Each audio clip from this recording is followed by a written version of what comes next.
Van tips between the hotel and airport are deductible as a travel expense. You do not need a receipt for small travel expenses such as van tips.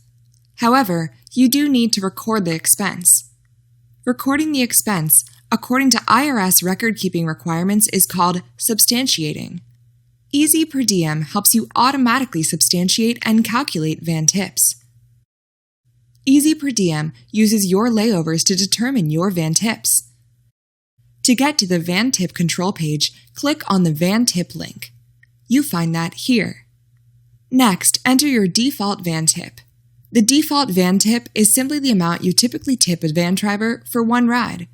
For example, if you typically tip a van driver $1, enter $1. If you typically tip a van driver $2, enter $2. Easy Per Diem will assume that you have one van ride on the first day of a trip.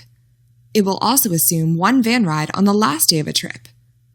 It will assume 2 van rides on the middle days of the trip.